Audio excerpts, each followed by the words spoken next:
Hello and welcome to the Leverage Podcast. This is Paul Richard, and we have a very special guest today, Robin Haynes, in from Eureka, Missouri. Robin, welcome. Thank you. Happy to be here. So good to see you. We have been friends for a number of years. I think it's now getting near 12 years. And when I lived in St. Louis, Missouri, and worked with Keller Williams back then, we were together then in the office. And but today we want to focus on a business that you have taken over, and I Mhm. can't remember exactly how long it's been you've been in it. It's Golden Horseshoe Equestrian Correct. in Eureka, Missouri, and Yeah. it. Give us a little background about you and tell us how you came to acquire Golden Horseshoe Equestrian. Okay. All right. Long story, I guess. I'll keep Yeah. it short.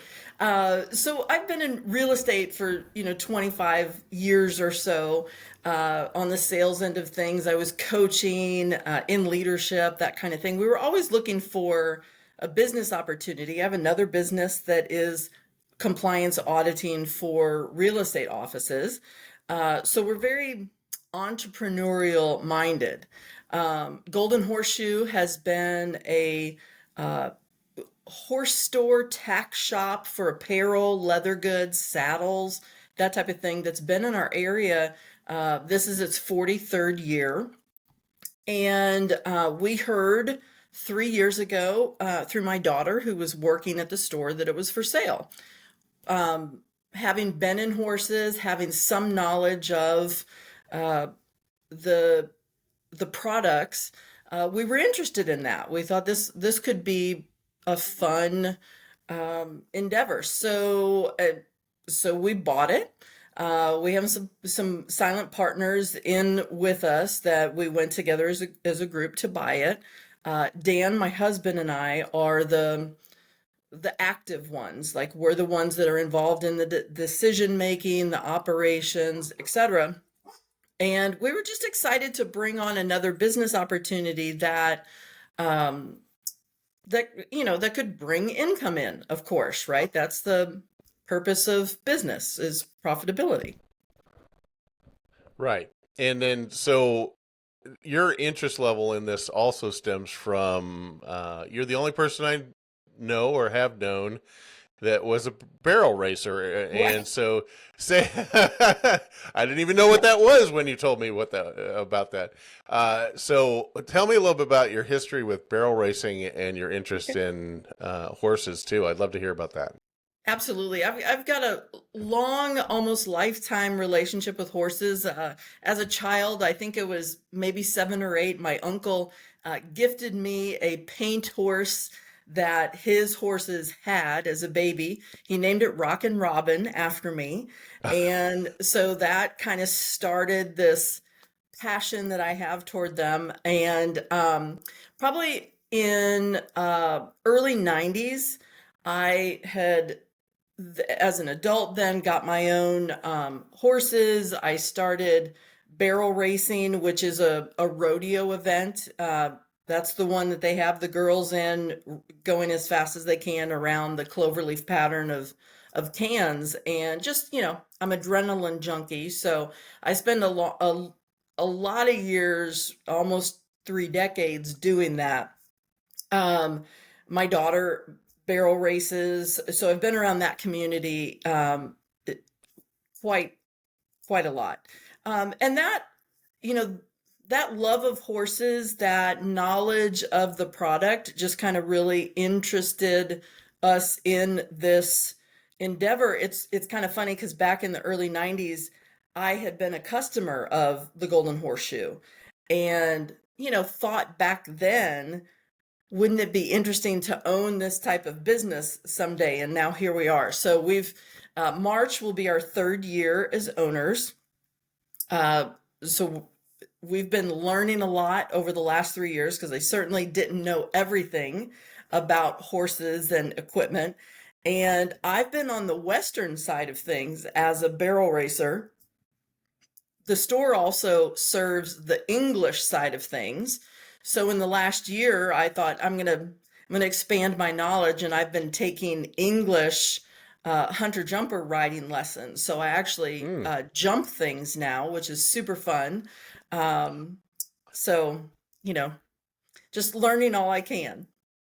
that's interesting, and I love that. And one of the things I was thinking about, I had an opportunity when I lived in St. Louis to serve as I guess, as a volunteer at the polo game, one of the Mm, polo games, out at the Bush Arena, I guess it was, or whatever it's called now. And I was fascinated. It was the first polo game I've ever been to.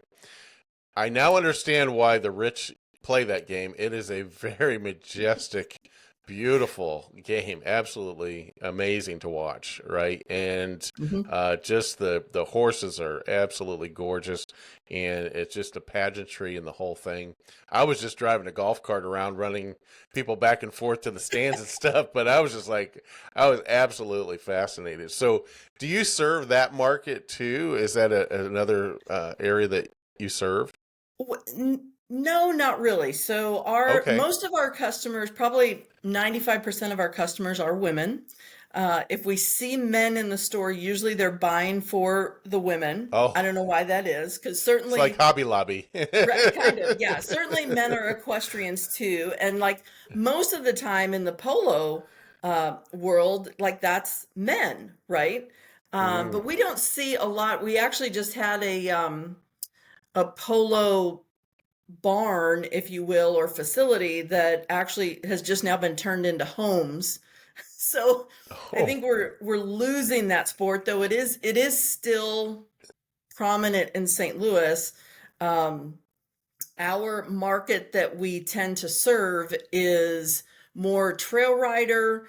It's the shower of the horse, whether it be Western showing or English showing, hunter jumpers, dressage, etc.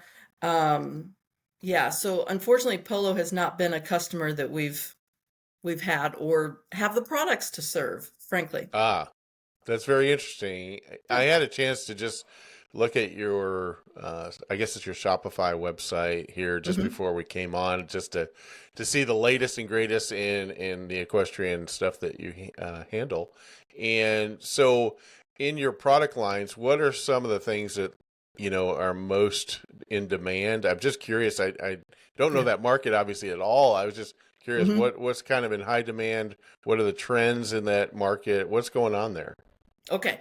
So, saddles, I think both English and Western saddles are just a constant for us, right? Those are one of the higher dollar items. That's kind of the base, though, of every rider's journey is the saddle that they're using. Mm, And for us, we love those sales because typically when somebody buys a saddle, they're buying other things to go with the saddle, right? So we constantly are uh, looking for great products on both English and Western side for saddles. It can be challenging because a lot of the great saddle makers really have some high prices. So we're looking mm. to find that, a moderate priced, still with excellent quality to bring in. Um, the horse industry can be very seasonal as well. So it's fall and winter. We now just brought in all the blankets. So we spoil our horses, right? They're outdoor animals, and still sometimes we keep them in barns. Sometimes um, we cut their coats or trim their coats down. So we cover them just like we do with our our dogs, right? Yeah. So, so for this time of year, sheets and blankets for the horse, coolers which wick away sweat. This is a time for those things. So we just actually kind of changed out some things in the store to allow for that product to come in. Spring and summer is fly season. So there's fly sheets, there's fly masks, and that kind of thing. So we moved that product out of the store because hopefully we don't have any flies anymore with this type of weather, and Right. brought in the blankets. So it's fun because seasonally things change.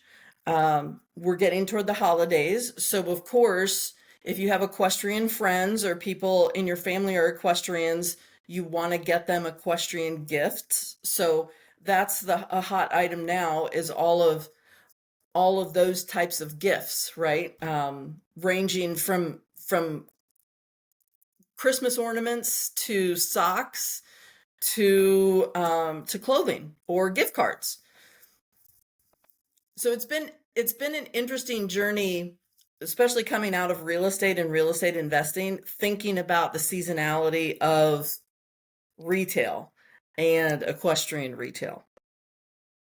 Interesting, interesting. And it's such a niche market, right? Hmm. So, uh, take me back 3 years ago when you acquired the business. Hmm. What approximately like what volume were they doing compared to today, what you're doing, and since they had been in business so many years, Yeah. what was their were they all offline marketing just in the store? Was there online component? I'm just curious about like when you Mhm. found it the way it was and where we'll talk about where you brought it to today. I'd love to hear about that. Okay. Yeah, so the story of the store is that it was opened 43 years ago by a couple, the Donahues, and they were kind of absent owners. Like they didn't work in the operation of the store. Lynn was the operations manager, and so she was involved in the store day to day. Most people in the horse community thought Lynn was the owner. They had no idea who the Donahues were. Well, so about 4.5 years ago, Lynn passed away. Hmm. And this was unexpected. The Donahues are older and had thought they would go first, not to be morbid or anything, but they thought, clearly this is the path. We're going to go before she does, and we'll leave the store to her. And that's not the way it happened. The Donahues, since they're older, Mr. Donahue especially is in ill health, and they just could not continue the store. Just really were not involved in it that much. So they had a couple temporary managers over about a year and a half period. So the store was holding on by threads, if you will. And so when we took it over, it really was rebuilding. And just like you said, everything was just in store only. They had no online presence, not even a Facebook page. Um, so we started rebuilding that all from scratch. First of all, letting folks know we were still open. Some folks had heard of Lynn's passing and thought the store had closed. Ah, So it was a big marketing media effort, through socials to let everybody know that we're still open, we're under new management, and we're here to build on Lynn's legacy and make the store even better uh, from the foundation that she built.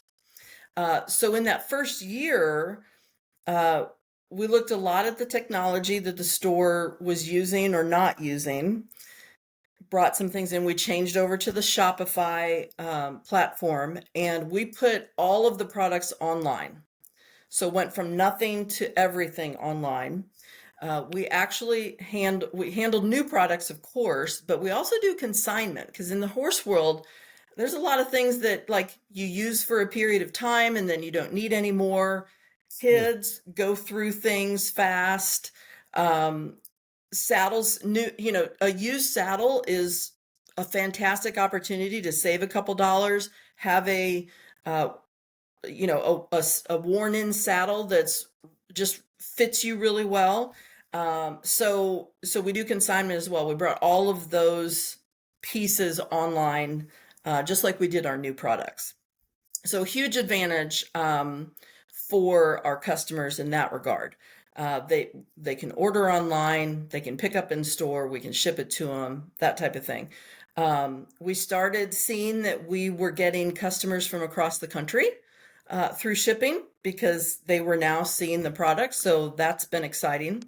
Um, and we also started a big community push in that first year where we felt like the the vibe of Golden Horseshoe Equestrian had been one of consultation and education. Lynn had been in the horse field for years and was all like, so many people talked about the things that they had learned from her.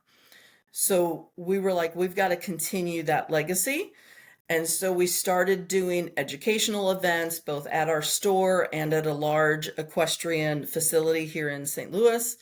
Um, we started doing some online education. We started doing pop-up stores at off location from our brick and mortar store. And during those pop-up stores, we would get into educational opportunities. And through the pop-up stores, we've been able to support some of our local equestrian charities. So just a huge community push to get Golden Horseshoe's name and vibe, I guess, back out in the community, because there had been just that gap, for a couple years where they just kind of went away for a moment. Sure. How long did it take for you to start to see traction around your efforts? I'm curious because I Yeah. would think that would have been kind of a grassroots effort, sounds like. And I mean, did you have like some customer list written on a college ruled notepad, or what did how did you even begin to find out who they worked with and all that kind of stuff? Yeah. So they used a system before that had a, a customer list in there, and there's a lot of people, right? So no marketing at all had been done to that customer list. So we started by, okay, well, can we get newsletters out? Can we, what kind of communication can we do in that regard? So we've learned a lot. We've made a lot of mistakes along the way. And when we would see progress on one front, and then, we might see a step back on another front, and we'd have to just say, okay, well, we're gonna keep it chugging along. So like our pop-up stores, so this past year in 2025, I think we've done 13 or 14 pop-up events, Hmm. and sometimes those are multiple day, sometimes they're just a single day, and we're getting to the point now where we do such a great job with our store. Like, it looks really good. It's a pretty big setup. Our biggest setup is what we would call a 20 by 30, which is 600 square feet. Um, Sometimes we'll do a 10 by 30, 300 square feet. Like, that's a lot of square footage to bring merchandise to and make look good, right? We have huge Yeah. feather flags that are, I don't even know, 10 feet tall. We have really great signage that we bring. Like, it is a class act that we bring out. So now we've got folks who are requesting us to come, right? But please work with us and come to our shows. So we've had to really think about, well, what makes it successful for us? What are we trying to gain? Like, of course, we want sales from our pop-up store, but we're also looking for, like, are we being presented to new customers, maybe that have never been in the store before? Are they customers that would be in our area? That type of thing. So we've had to really kind of define, what's an appropriate event for us to participate in. Very good. Does that kind of answer So the question? I think so, Okay. and so like how much square footage do you have in the store itself? Is it a single floor or the No, it's display area, or is it multiple floors? it's a two-story building, which it's a really old building. It's very strange. Hmm. The main level of the building had been, I don't even know, an insurance shop or something like that, Ah. offices way long ago. And then the second level of the building had been two apartments. Well, sometime in the 90s, I guess, early 2000s, they converted the upstairs into more square footage for the store. So they took some of the walls out. You can still see, like, if you know this used to be an apartment, it makes a little bit more sense up there because it kind of goes room by room. We've got about a total of 3,000 square foot, though it's a difficult 3,000 because, we've got a staircase, we've got some walls and stuff that don't necessarily make sense.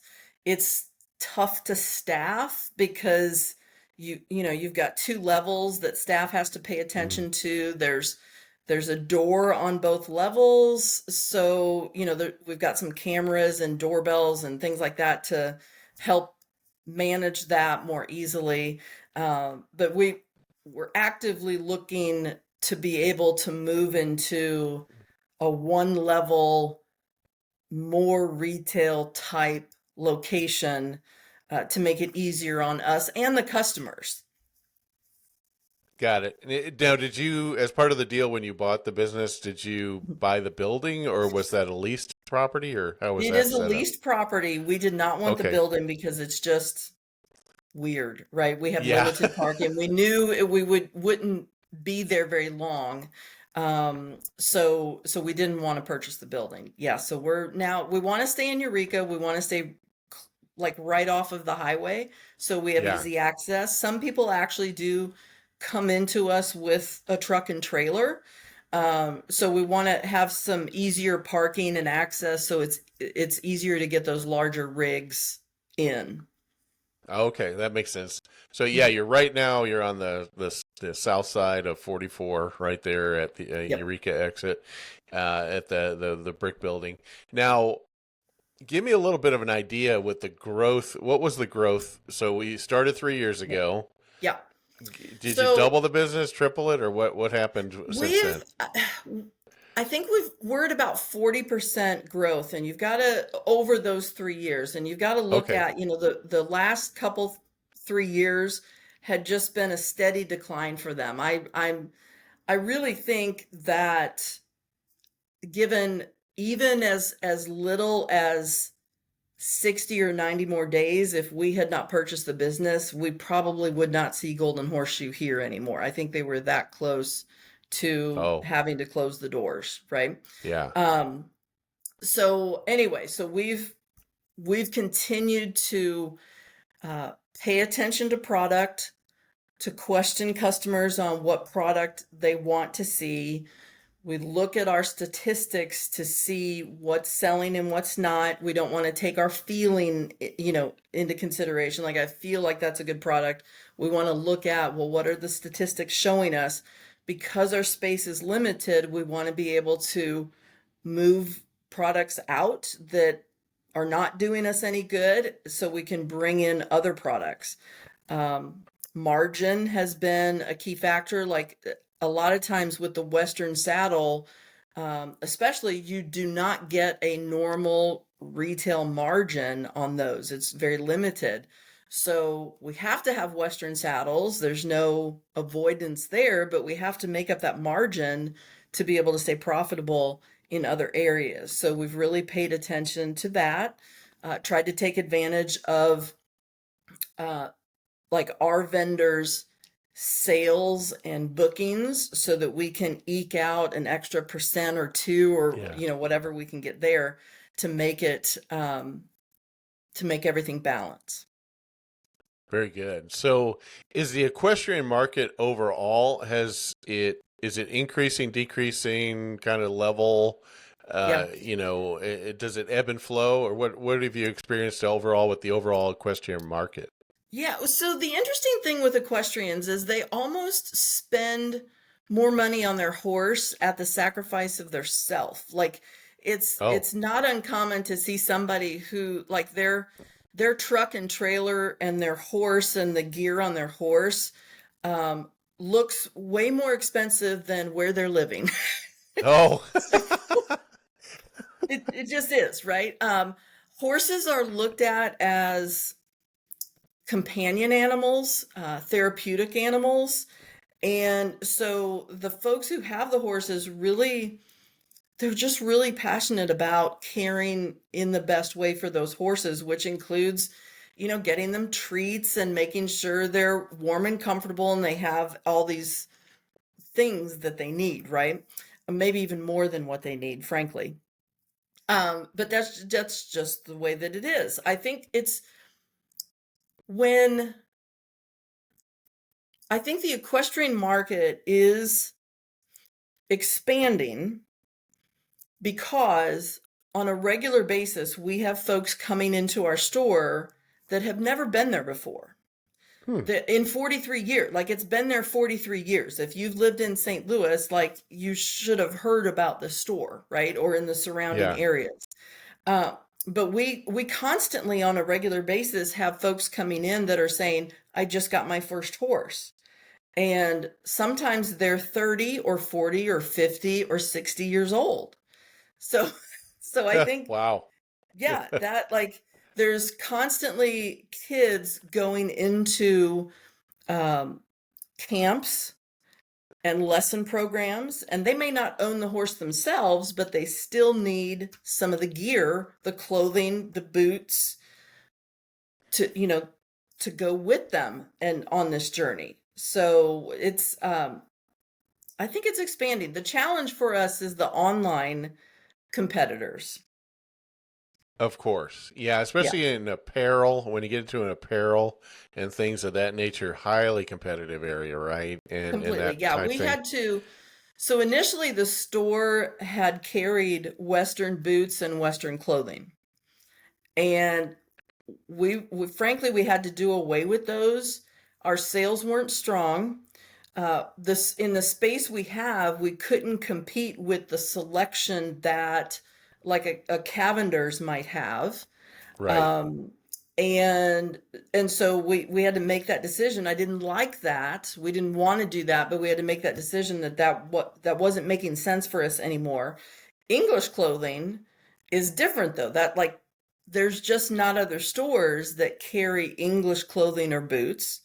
You can certainly order it online, but a lot of times with the boots, I don't know if you're like me with shoes, like I got to try them on. Like I might wear a Yeah. size this, right? So you got to see how they fit. So having a store that you can go to is a big plus for horse riders. Yeah, I think about that. It's more like a runner, like a marathon runner or something. You want to Hmm. go and try the fit and feel of those things, and you're going to be wearing them a lot in under circumstances where you need them to be comfortable. I'm just curious. This question came to mind. What does I mean? Average year of owning a horse. I mean, obviously, let's not talk about trailers and all that kind of stuff. What would they spend in to keep that horse maintained generally Yeah. annually? Is there any idea what that is?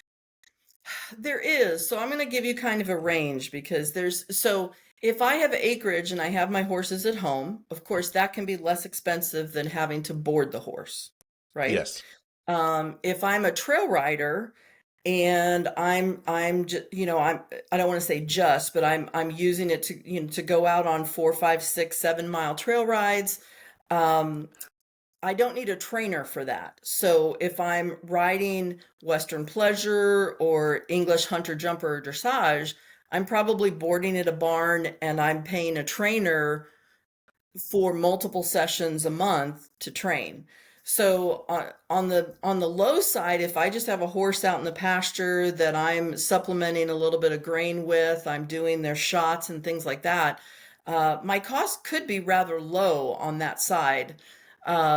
Probably let's call it $4,000 to $6,000 a year. If if I'm boarding the horse and I'm in some sort of showing, I might pay $1,000 a month for boarding Mm. and then another 400 or 500, maybe more dollars a month for training, plus the veterinary bills and the shoeing bills and that type of thing. So, like you had mentioned the polo sport, no wonder it's wealthy people like the polo sport. Well, like all horse sports like tend to be pretty pricey. Like Yeah. if you have you need a truck, you need a trailer if you want to take the horse anywhere. It can be pretty expensive. That's what I was thinking, right? And for example, in one of my networking groups, there's a young lady that I did just an interview. We didn't do a podcast yet, and it was about dog racing and dog shows. And I was like, okay, what's who's involved in that in Springfield, Missouri or Branson, Missouri? And she said there's over 500 participants in that, and that's another area where you have a lot of expense, right? Because it is an animal that takes a lot of manicuring and care depending on what they're doing, as well as training. So I'm going to I'm going to take my virtual assistant booth into their show coming up this spring with the dogs, because she said a lot of those people, they have money where they could just outsource a lot of their activities that they have to do in order to take care of these dogs. So I could see that happening. So I'll have to let you know how that goes in Okay. that area.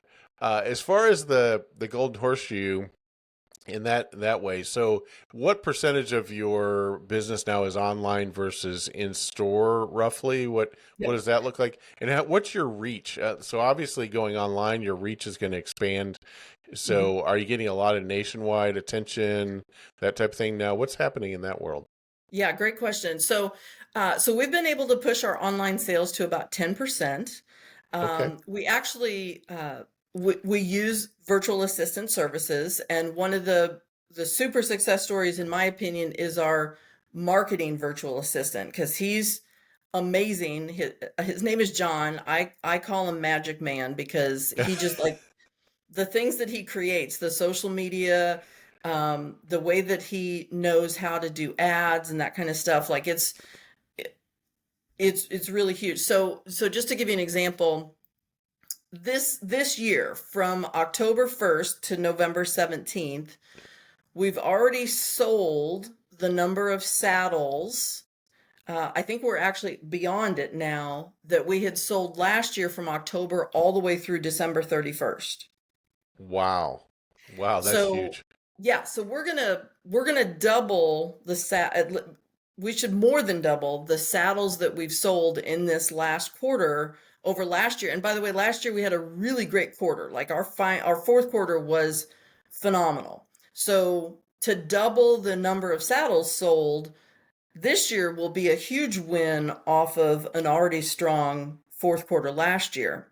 And it's just like here's what we see. We have customers that say, I see you all the time on social media. Every time I get on, I see your posts. And so that's what we want. Like, we want to be omnipresent. That's my husband uses that term. He's like, this is how we want to be. We want to be at the show. We want to be in your face on social media. We want to be there wherever they are. And so if you're looking on Facebook Marketplace for a saddle or horse things, you're probably going to see our ad for saddles come up. Ah, If you're on social media and you've looked at saddles at all, if you're on Facebook or Instagram, you're probably going to see our ad for saddles come up. So he's done an amazing job. I will say a lot of this growth with these saddles this year has been because of efforts that he's done. So we love that. And that's just knowledge. It's time and knowledge that we would not have had if it weren't for him as our virtual assistant. So that's a huge win. The reach, because of the online advertising, and now that we have all of our products online, there's, you know, Google, the search engines, like all of the descriptors, right? We have all of those words online. So we come up when somebody in Florida or Washington or California are searching for saddles or tack. So it's crazy. We do, like, most of our shipping is out of state and to the coasts. mm, So the interesting thing is we're in the Midwest. So I think if you're looking for some things, our prices can be lower, like especially consignment saddles and consignment tack. our prices here are lower than you might pay in California or Florida on these, that kind of thing. So I think that's one of the reasons for our sales. The other is, we have so many descriptors again that they're able to see us. So we're trying to figure out this market, like this e-commerce thing, more, because I think we can only increase, right, online. Like that's going to be, I can't wait to see what 2026 does for us. It's going to be amazing, I'm sure. Yeah, yeah, that's incredible, bringing it to that level. So, are you bringing, or should I say, are you going to market basically with all in-house marketing and that you're not using an outside company to do those things? Did like your website obviously is Mhm. developed by Shopify and that type of thing, and so are you trying to keep it all in-house with the virtual assistants? We are, yeah. And so we are, and we've had to create, I guess, the website online. Now, my husband does most of this. He's like the tech geek, right? Right. So, uh, and so we just actually changed the look of the website online. Like they give us the platform for it, but we're completely in charge and responsible for like how does it look, where does it send you, that type of thing. We've now had to figure out, you know, messages to the customers. Like, how when you go to a brand, you've looked at something, or maybe you put something in the cart, but you didn't purchase it. Uh, we've had to figure all this out to say, okay, well, now we've got messages going to the customer that said, it looks like you left something behind, or did you find what you need, or, those types of things, so Yeah. that we can, uh, gain the customer, not have the customer leave our site. Dan tells me that since we changed the look of the website and some of the way the products are grouped together, that our customer time on the website has increased quite significantly. So that's of course a huge factor. Is like you want the site to be sticky. You want people to stay on it and search through it. And I forget what he told me, but it's a few minutes that people stay on the site and search, which is I think big in the e-commerce platform. Yeah, absolutely. Absolutely. Well, that's great information. And then 2026, Hmm. what new things are you planning? What's the next steps for you? Yeah, great question. So our focus for 2026 is around the word strength. We feel like, we've got a strong online presence. We've got some great systems within the store for processing things. We've got a good process now for setting up at pop-up shops. Like we've got good experience under our belt that has taught us a lot in the last couple years with all the shows that we've done. So our thought was, okay, well, rather than introducing too many other new things, because we've introduced a lot of new things to the store in the last couple of years, we want to strengthen what we have. We want to get better at the things that we have in place. Um, so with online sales, we'd love to see that be, 20-25% by the end of 2026. So we're looking at, okay, well, who and what and how can we get there, right? What will that take? Um, how do we do better at the shows we're attending? Not necessarily do more shows, because that's a lot of work. Yeah. I don't know Yeah. that we want to spend, that we want to do more of those, but how do we get better at the ones we're doing? Are there shows that weren't, that were just kind of on the edge, that we didn't really call a success, so we're gonna not do those so we can do some other shows that we feel would be at a bigger success. So that's the focus. Okay. Awesome. Awesome. Well, this has been terrific. I think, was there anything you wanted to close with in regards to this? I mean, I think we've covered a lot. It's so interesting to me to see, and I'm right here cheering you on. You're one of my favorite people on the planet, as I always say, and Oh, so I love to see you succeeding and you guys making an impact on this. Anything you'd like to close with as we close out the time? Yeah, I think the big thing, as an entrepreneur is, don't be afraid that you don't know something, right? Just go search for the folks that may know, search for the groups that you could participate in, the networking that you could do that you can learn something from. And if we're always thinking about, like, our goal with Golden Horseshoe is to be able to step away and the business still functions strongly and grows without, maybe even grows more without us, right?